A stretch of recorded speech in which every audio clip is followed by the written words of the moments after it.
Hello students, welcome to the world of robotics. आपको इस नए दुनिया में स्वागत है रोबोटिक्स का।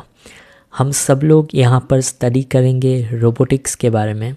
तो रोबोटिक्स पढ़ने से पहले हमें पता होना चाहिए कि रोबोट्स क्या होता है। तो रोबोट्स क्या होता है, चलिए देखते हैं। तो what is a robot?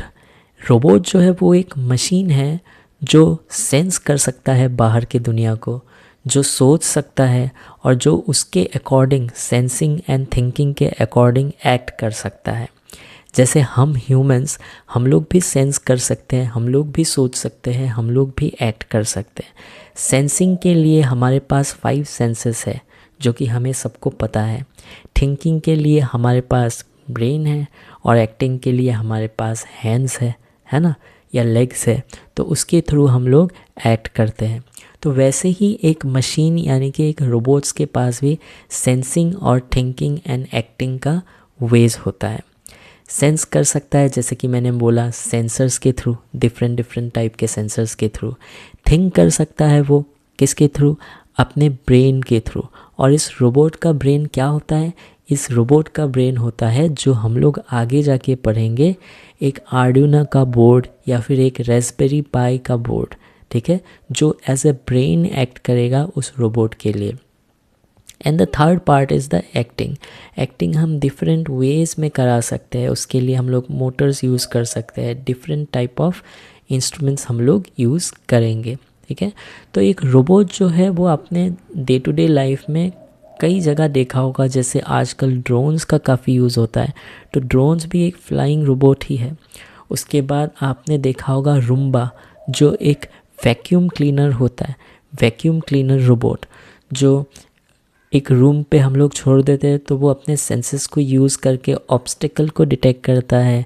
Then वो पूरे रूम पे रोम अराउंड करता है, देन वहाँ से कचरा जो है वो निकाल लेता है। तो ये सब भी रोबोट्स का ही एग्जाम्पल है।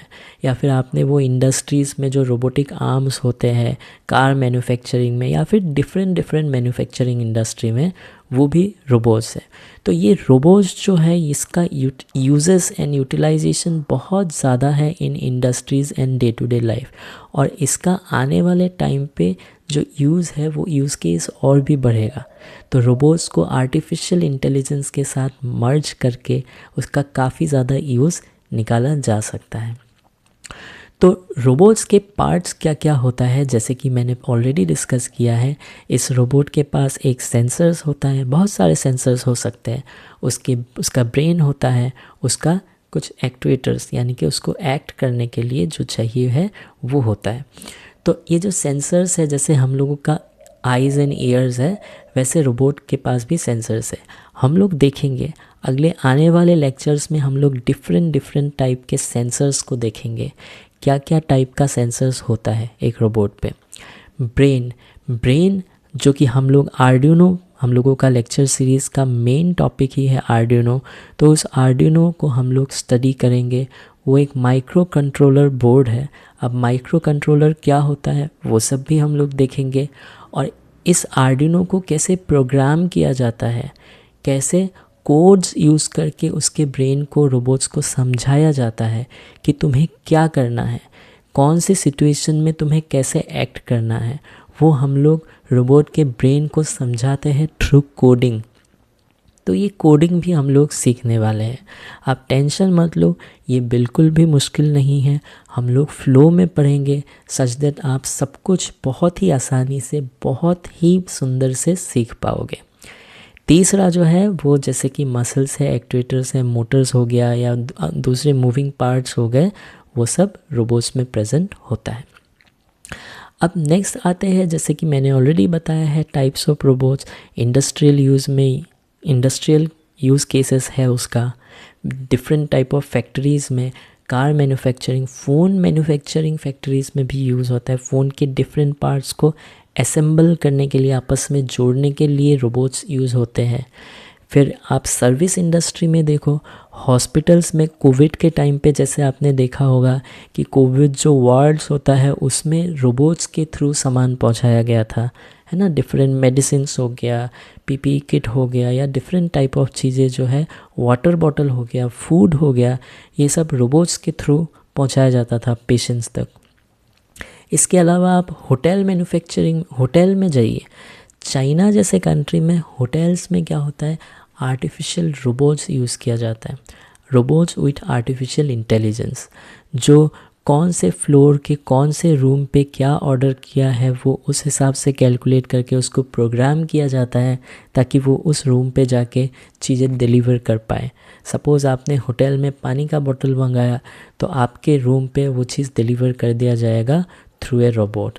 तो उससे क्या होता है, ह्यूमन इंटरवेंशंस कम हो जाता है। उसके अलावा क्या और यूज़ है, जैसे स्पेस एक्सप्लोरेशन में बहुत रोबोट्स यूज़ होता है।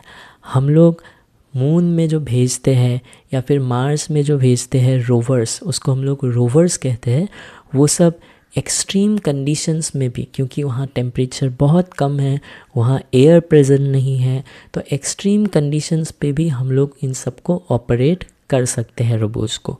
वो एक उसका बहुत ही बढ़िया यूज़ केस है। इसके अलावा एंटरटेनमेंट में भी हम लोग यूज़ कर सकते हैं, जैसे गेमिंग में ड्रोन्स वगैरह हम लोग यूज़ करते हैं। रोबोटिक टॉयज़ आता है, कुछ डॉग्स आता है, कुछ पेट्स आता है रोबोटिक, तो वो सब एंटरटेनमेंट के लिए, खेलने के लिए भी रोबोट्स को यूज़ किया जाता है। तो different types of use cases present है। ठीक है, अब हम लोग आगे बढ़ते हैं।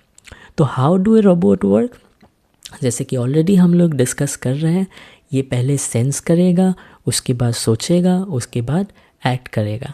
जैसे एग्जाम्पल के लिए मैं अगर एक वैक्यूम क्लीनर रोबोट जो कि रूम्बा है, उसका अगर एक एग्जाम्पल लेता हूँ, तो वो पहले क्या करेगा, पहले जैसे ही हम लोग उसको ऑन करेंगे वो घूमने लगेगा रूम पे। अगर पास में कोई चेयर है या फिर दूसरा ऑब्स्टेकल है तो वो नेविगेट करेगा अपने हिसाब से, और नेविगेट करके कचरा ढूंढ के वो कचरे को पिकअप करेगा और जाके खुद ब खुद अपने आप चार्ज में लग जाएगा अगर उसका चार्ज ख़त्म हो रहा है तो उसमें सेंसर्स लगा हुआ होता है जो बेसिकली बाहर की दुनिया को सेंस करता है कि अगर कोई सामने ऑब्स्टेकल है, चेयर है, तो कैसे उसके थ्रू नेविगेट करना है। तो वो सेंसर्स उसे बताता है कि कितने डिस्टेंस पे हम लोगों का चेयर प्रेजेंट है ना। तो वो सोचता है, उस पर प्रोग्राम किया जाता है, उस पर लिखा जाता है कि सामने अगर कोई ऑब्स्टेकल है तो तुम उसको इस डायरेक्शन से लेना है तुम्हें। तो ये सब चीज़ें जो है वो सोच के उस हिसाब से एक रोबोट एक्ट करता है। ठीक है, ओके।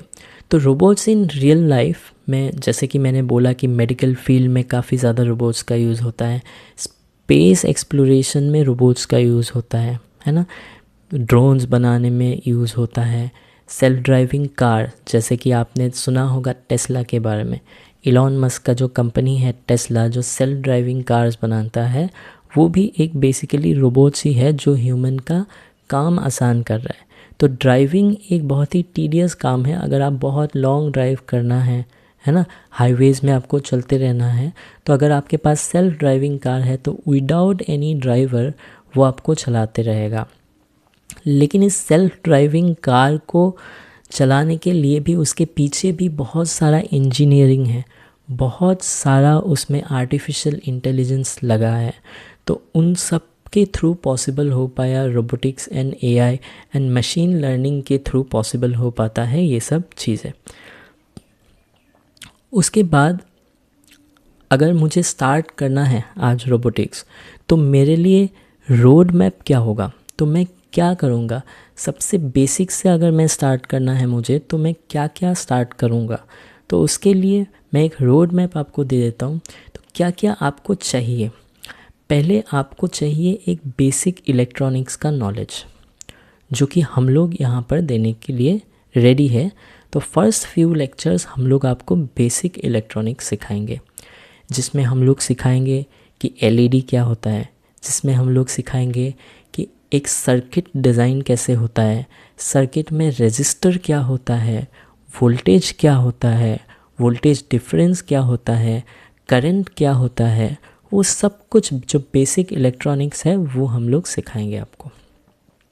उसके बाद सेकेंड जो रिक्वायरमेंट है वो है प्रोग्रामिंग। हम लोग एक प्लेटफॉर्म है जिसको हम लोग कहते हैं IDE platform, integrated development environment. Arduino को चलाने के लिए उस प्लेटफॉर्म पे जाके हमें प्रोग्रामिंग करना होता है। तो उस प्रोग्राम को, उस प्लेटफॉर्म को इंस्टॉल कैसे करते हैं, उस प्लेटफॉर्म पे काम कैसे करते हैं, आप अगर लैपटॉप में कर रहे हैं तो लैपटॉप में कैसे करते हैं, मोबाइल में कर रहे हैं तो मोबाइल में कैसे करते हैं, तो वो सब कुछ हम लोग आपको सिखाएंगे। और उसके बाद एट द एंड क्या चाहिए, उसके बाद चाहिए आपका क्रिएटिविटी एंड आपका एनालिटिकल स्किल्स। वो डिटरमिन करेगा कि आप इस फील्ड में कितना ऊपर तक जा पाएंगे। There is no upper limit by the way. तो आप इसमें करके अगर आपका इंटरेस्ट डेवलप हो रहा है, आपकी क्रिएटिविटी तगड़ी है, आपके पास तगड़ा एनालिटिकल स्किल है, तो आप इस फील्ड में बहुत ऊपर तक जा सकते हैं। नेक्स्ट जो है, इससे कैरियर क्या क्या बन सकता है वो एक बार देखते हैं, ठीक है। तो जैसे कि पहले आप देख पा रहे हैं, तो पहले हम लोग इससे रोबोट डिज़ाइनर बन सकते हैं, है ना। तो रोबोट डिज़ाइनर में भी बहुत ब्रांचेस है, तो वो सब हम लोग कर सकते हैं। उसके बाद आर्टिफिशियल इंटेलिजेंस का इंजीनियर बन सकते हैं हम लोग। तो एआई एंड मशीन लर्निंग हम आगे जाके सीख सकते हैं। तो AI and machine learning is the most emerging field of this time. आज आपने हर जगह आप सुन रहे हैं कि आर्टिफिशियल इंटेलिजेंस, चैट जीपीटी हो गया, दीज आर चैट बॉट्स। तो इसमें आप क्वेश्चन लिखिए, आपको बहुत ही डिटेल एंड प्रिसाइज आंसर मिलेगा। तो इसमें आप जो है प्रॉम्प्ट इंजीनियरिंग हम लोग कहते हैं, वो सब सीख सकते हैं। आर्टिफिशियल इंटेलिजेंस के फील्ड में, मशीन लर्निंग के फील्ड में बहुत आगे तक जा सकते हैं। अगर आपके पास रोबोटिक्स का बैकग्राउंड है तो वो आपको एक एड ऑन देगा। उसके बाद आप मैकेट्रॉनिक्स इंजीनियर बन सकते हैं। मैकेनिकल एंड इलेक्ट्रॉनिक्स का कंबाइन को हम लोग मैकेट्रॉनिक इंजीनियर कहते हैं। उसके बाद आप रिसर्च साइंटिस्ट बन सकते हैं। इन सब फील्ड में आप आगे जाके रिसर्च कर सकते हैं। आप बड़े यूनिवर्सिटीज़ से पीएचडी कर सकते हैं। तो ये भी एक बहुत ही इमर्जिंग फील्ड है। तो रोबोटिक्स में करियर जो है वो आगे जाके बहुत फास्ट होने वाला है, वाइड होने वाला है। तो स्टार्ट कैसे करें? सबसे पहले आपको क्या करना है, ये जो लेक्चर सीरीज़ है ये आपको ज्वाइन करना है। जिन लोगों ने ज्वाइन कर लिया है इट इज़ वेरी गुड। जिन लोगों ने ज्वाइन नहीं किया है आप इस लेक्चर सीरीज़ को ज्वाइन करिए और मेरे साथ साथ आप अपना प्रोजेक्ट जो है वो बिल्ड करना स्टार्ट करिए। फ्रॉम डे 1 हम लोग प्रोजेक्ट बिल्ड करना शुरू करेंगे। तो जैसे जैसे बिल्ड करते जाएंगे वैसे वैसे हम लोगों का इंटरेस्ट और बढ़ता जाएगा। एंड द थर्ड इज़ आप कुछ कंपटीशंस में एंटर करिए। जैसे बहुत सारे इंस्टीट्यूट्स, आईआईटीज़ हो गया, एनआईटीज़ हो गया, वो रोबोटिक्स का या फिर टेक्निकल फेस्टिवल कंडक्ट करते हैं। या फिर आप अपने कम्युनिटी में, अपने सिटी में, अपने टाउन में भी देखेंगे, हो सकता है ऐसा कम्युनिटी आपको मिले जो रोबोटिक्स के बारे में सिखाते हैं, रोबोटिक्स एंथुसियास्ट है। तो आप उनके साथ जाके जुड़िए, उनके साथ सीखिए, कंपटीशन करिए, तो उस हिसाब से आपको ये साइकिल क्लियर होगा। तो ये 3 चीज़ें जो है हमें ज़रूर करना है। और लास्ट में जैसे कि मैं बोल रहा हूँ, द फ्यूचर इज़ ओपन, सबके लिए है, लेट्स बिल्ड इट। और रोबोटिक्स में बहुत आगे तक हम लोग जा सकते हैं। Thank you for watching this video till the end. Thank you, bye.